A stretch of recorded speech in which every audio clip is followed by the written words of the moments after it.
प्यारे साथियों, आज हम बैतुल्लाह शरीफ के बारे में पढ़ते हैं।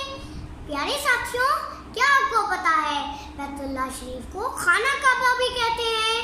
प्यारे साथियों, क्या आपको पता है बैतुल्लाह शरीफ का मतलब क्या है? अल्लाह ताला का घर खाना काबा यानी बैतुल्लाह शरीफ अरब के शहर मक्का में है। प्यारे साथियों, क्या आपको पता है खाना काबा किसने तामीर किया?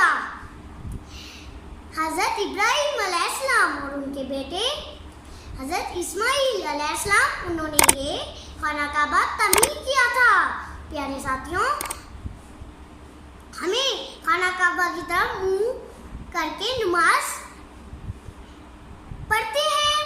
प्यारे साथियों, क्या आपको पता है खाना काबा की दीवार पर एक पत्थर है, उसका नाम है हजरे अस्वद।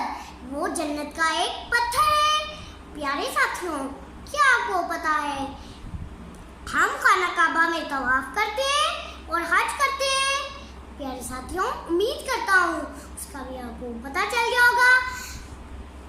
बैतुल्लाह शरीफ, उसके मानी क्या है और उसको तामीर किसने किया और हम आज करते हैं उसमें, और हम किसकी तरफ मुंह करके नमाज पढ़ते हैं और उसका मतलब क्या है और उसका मानी क्या है और उसको खाना काबा भी कहते हैं। शुक्रिया।